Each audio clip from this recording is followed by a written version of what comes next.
Restaurant recruiting is a nonstop business. The needs are as unique as a menu of flavors and requires thoughtful innovation to help an industry so deeply impacted by the pandemic. This is why today we're speaking with Taylor Cartmill. Taylor spent 18 years in the industry before becoming an onboarding specialist with CareerArc. We're going to discuss her perspectives on the restaurant industry, peculiarities of recruiting for it, and how she brings her A game back to her new work because she understands the age-old problems and is excited to support with new age solutions.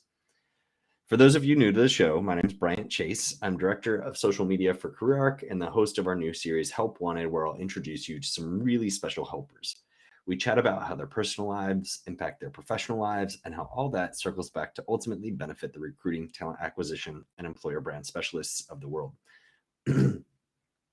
Our behind the scenes queen is CareerArc's social media manager, Marissa Gonzalez. She is managing our screen switching, my time, and the comment section as well. So speaking of, please let us know in the comments where you're watching from. We love looking back on that later on.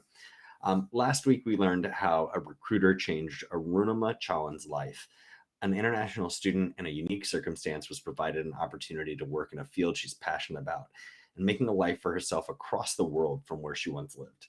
It's inspiring, motivational, and full of good feels. Marissa's going to drop the link in the comments below. Something who's not full of good feels today is myself. If you'll please bear with me, I am feeling a smidge under the weather. Nothing serious, just a mild cold brought on by insane allergies when the seasons change. So please bear with me. I know I'm really excited to talk to our guest today. Today we're speaking with Taylor Cartmill, who has an extensive experience in that restaurant industry. Her first person's perspective is a joy to listen to, and she brings that experience to her current role as CareerArc's onboarding specialists. Taylor, I'm really happy to have you joining today. Welcome to the show. Take a moment to tell everybody where you're joining from and how you got started in your career. Awesome. Thanks, Bryant. Hi, everyone. I'm so excited to be joining you. Today, I am here in Los Angeles, and I am a little bit nervous. The first time I've been on a live, so bear with me. I am a talker, so Bryant, if I get a little out of control, just reel me in. Ready? You're ready? Okay, great. Yeah, you're a good talker. I've had two. It's fine. I've had two career starts. So my first career, like Bryant said, was in the restaurant industry and in hospitality. I worked restaurants, hotels, and events. I fell in love with this industry from my mom. She's like the ultimate hostess. As a child, we always had like these really exciting dinner parties, and she would let me drink coffee and stay up late. And she was amazing. Were the good days. Yeah. Oh, yeah. When like coffee made you feel like you're living on the edge, right? Yeah. But I really loved her passion for serving and helping others. And I think that's how I got my start there. And my dad was like, you have to go to college and get a business degree. So we sort of meshed those two worlds in my first career. And my business degree helps me now. I got started in CareerArc and in tech about a year and a half ago when I was pretty burnt out from the pandemic and decided to use my skills and abilities to help our clients here. Yeah, you have done such a great job of kind of bringing that personal experiential approach to things. Like I've been here, I've done this, I get it. But you also, I mean, knowing that you have a business degree makes a ton of sense because you never let your personal experience cloud your kind of like business centric focus, and you mesh them really well. And you bring it back. You talked before. We always do kind of like prep talks leading up to these things, but you talked before about your problem solving mindset, and I want you to tell us a little bit about that. Yeah, I would be happy to. So I definitely am a solutions oriented person, and I think I learned this well from life in general, but I think also really early on in my hospitality career, I was given a job as a director of food and beverage, and I think that it was a great job, but I think I was way underqualified in some ways. And that job, I worked a lot. There was a lot of feedback that was given and a lot of mentorship. And I was taught really early on, like, if you have a problem, if you just continue to go to your boss with the problem, like, you're not helping the business, you're not growing the business, you're not thinking critically, and you you don't look like you know what you're doing. You're just a complainer, right? So I think I'm able to mesh these worlds of like what I feel passionate about and what I feel strongly about and business, because I approach situations from a business from a problem solving standpoint. So instead of living in your problem and living in your negative emotions and sitting with that, I think those are all important things to do, but I think it's also important to, okay, like I feel frustrated, I feel angry, I feel overwhelmed. What's a real solution that can really help the business, you know? And I think Yeah. if when you start to think that way and you start to think critically, you like will shine. You will go so far in your career. Yeah, I think sometimes people think that must be like out of their, oh, well, that's not my responsibility and my job to think about it from that perspective. But like it is, it always is. Like finding solutions to problems is always so incredibly helpful. I think And also people think that like no one will listen to them. Like yeah, it's not like, oh, I'm not a manager or I'm not a director or I'm not a VP, so like my ideas can't be heard. But that's not true. Like everyone has a voice and everyone can think critically, you know? yeah, I love how you bring that to the table here. And you know, they're not things that ought to be mutually exclusive either. So you have this experiential background, but then you also have the business mindset, and you now are in a role where you can speak on behalf of your clients to your company. How do you put that into action, and why has that become something that's important for you, or is that something that you kind of have made a name for yourself around?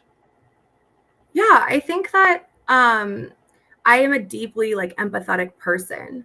And Mm, so this role allows me to tap into that empathy and to really feel like and understand what the client might be going through. And I think, yes, of course, I have firsthand knowledge as it relates to the restaurant industry, but it could be across the board too. Like if you work in healthcare, your issues might not be different, right? And yeah. so I think that in onboarding, I have this really unique ability and like I guess job you could say to be able to advocate for clients and really tap into what their struggles are and really be the voice for them. Like, hey, you purchased this tool because you have a need. Now let's use it to its fullest extent instead of just like transactional, I guess maybe is how Yeah. I think of it. You know, And it's I funny, think also, empathy. go ahead. Sorry, I was gonna say empathy kind of comes up a lot in this industry because I think as recruiters, we always feel for other people who are looking for roles and trying to get them into the space they need to be in. And Arden and I talked about it a few weeks back too, but it comes into like just a personal perspective of working with others and understanding their experience and separating that self out in a smart way with kind of like, you know, you can also be overly empathetic. And I think the focus on business and the focus on your own, you know, personal well-being too are great kind of balances to that sense of empathy that you talk about here. Yeah. I also think that like I think about this and we talked a little bit about this before too, Brian, as I think like change can be hard for people and like Hmm. implementing software can be feel really overwhelming. Like, oh my gosh, I have to do this thing that like yes, it's going to help me in my life, but right now is like not a priority. And so Yeah. I think I also meet clients in that space as well. Like, hey, I get that like you don't this isn't like the only project on your plate or your number one priority, Mhm. but like, if we do this right, we'll give you so much time back in your day.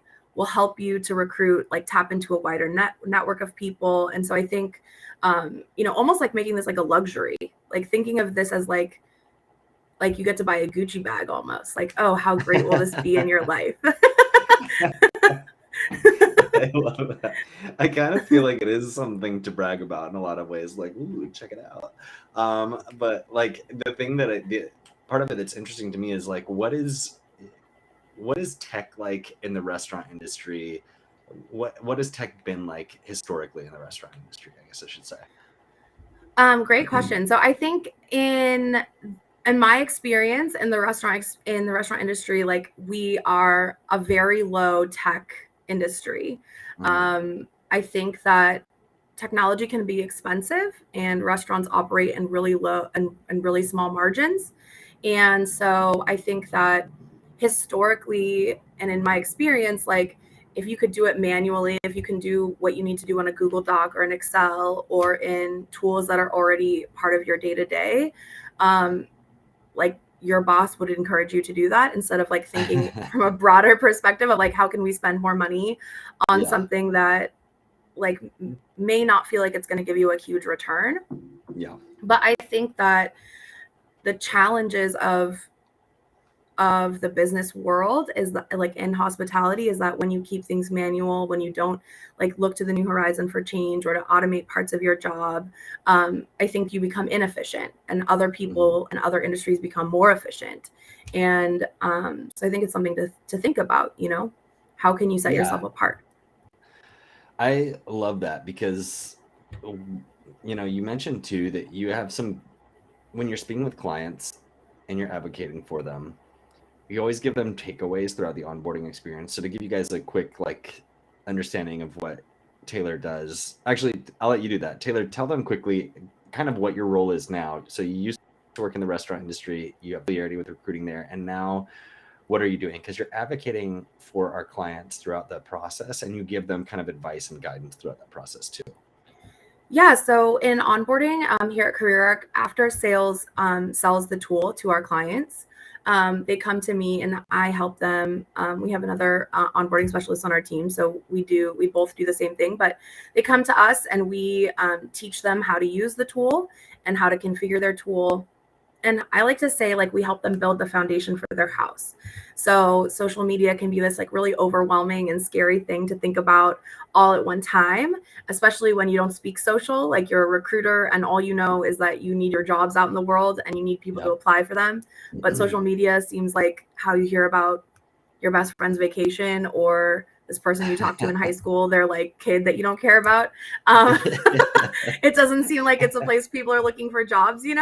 So our job is like to build the foundation of the house. So we want to pour like a nice foundation that's even, and it's really just so that you can set up then later on down the line, like, the framing and eventually the drywall and the roof.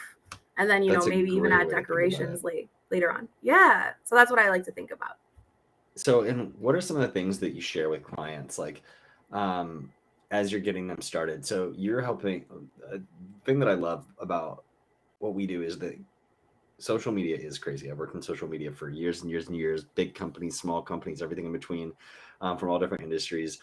And it is like, I work in it and it's overwhelming. And that's not something to say that's bad about me as a social media director and feeling that way. If anybody who works in social media tells you it's not overwhelming, they're lying. There's a lot. So true. But the good thing about it is that we recognize we have a whole bunch of people who are familiar with it, and we recognize the most challenging parts, and we work to take that off of their plate. And we're like, you just get to do the easy parts. And one of the things that you always talk about is like, you get to tell clients, like, think about what the candidates think of you, and then also think about what do you want candidates to think of you. And that helps them figure out perspective about how they want to kind of appear on social. Tell me a little bit about that. Yeah, so I think this is especially true as it relates to recruiting post-pandemic, dare I say. I mean, COVID's not over, but feels like it is, right? In the remote and I world. think that, yeah, right. I think that in recruiting, there were certain industry since the pandemic happened, there were certain industries that were really hit hard. Hospitality, so specifically restaurants and hotels, definitely events for sure. Other industries too, like maybe retail, were hit really hard, and lots of people, like a mass exodus of people working in those fields, right? Yeah. And so when I onboard clients across any industry, but really when we focus on hardest hit industries and areas that have maybe the hardest recruitment, I like to teach my clients, like, think about what sets you apart. So are you a company that, like, when I was in the pandemic and working in restaurants, I worked for a restaurant group that paid all health benefits for employees who work 25 hours a week or more, which is pretty incredible. Like, that's definitely not the norm. And so how can we lean into that? How can, when we recruit people, when we put our jobs out there, how can we use that information to entice people to come? Something Bryant and I talked about like before was, there will always be a need for people who need a flexible schedule, who need to work nights or mornings because of family or school or other commitments. maybe they need a side hustle because this world is crazy and like you can't have one job to pay your rent anymore. So so I like to Seriously. teach my clients. It's true though, right? Like it's crazy world. Hmm. And Total side that's note, but just to put it in there, I was at a concert this weekend and my husband bought a danger dog in Los Angeles on the way out of the concert and it was $10. I was like, oh my God, I need a second job to buy danger dogs. yes. Well, I saw you pictures on Instagram. You went to see Florence and the Machine? I did, yeah. She's Oh, it looked amazing. so good. Um, but so what you were saying before, like having those people who need those extra jobs for their concert festival fun or whatever it may be, whether they have a lot of kids that are trying to raise money for, whether they have a side project that they're really excited about reallocating money into. The thing that's interesting about restaurant recruiting that most recruiters might not get is that it doesn't happen on LinkedIn as much. So it makes every other social platform super valuable because you're finding people in all different walks of life from all different experiences on each of those platforms, and you can find them all in different spaces. And I think that's really, really a smart way to make sure you get in front of them with the message that they need to see to know, hey, okay, this company maybe they have 5 benefits that I don't care about, but they have this one that I really care about. So making sure that you're getting content out there that shares all those things in a consistent and systematic way is huge. So I think I'm also really something to think about in this same conversation is like Mhm. something that you might think is a negative or that might be perceived by like the greater population as a negative is something that like someone might think is a positive. So I think when I teach clients about this, it's not only about like what benefits do you have that are the best or what are your PTO packages or do you pay for your employees to have a child. Like those are just a small percentage of the things that you might really offer, but like leaning into like, do you need a flexible schedule? Do you want to work nights? Do you want to work weekends? Like, Oh having a yeah. tagline like work while others play is kind of cool. Like maybe someone isn't a super social being and doesn't have a lot of plans and wants to make some extra cash, right? So like Yeah. it doesn't I think this also relates back to like being a problem solver and like having that mindset of like nothing has to be totally negative. Hmm. Um and you can always find like I think my mom used to always say this when we used to go like to garage sales, like one man's trash was another man's treasure, right?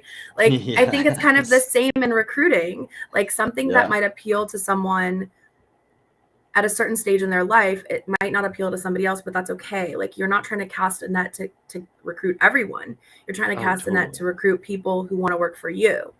So Yep. think about that.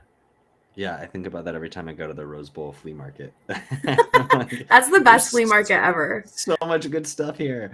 And that's really exciting. So all these things are super powerful. It's a great perspective for recruiters in the restaurant space or people who are high up in the restaurant industry to understand how quickly and effectively we can make this work for them.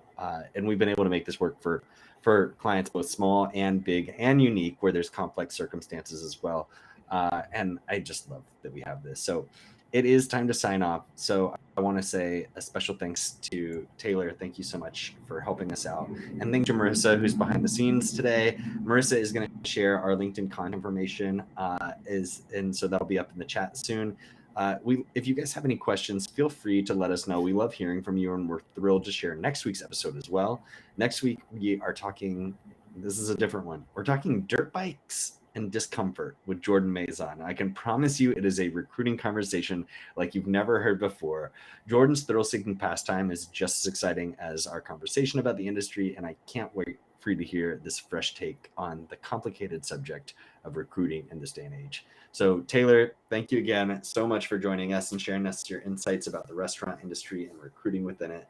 And hopefully we have you guys all back next week for Jordan's episode. So talk to you then.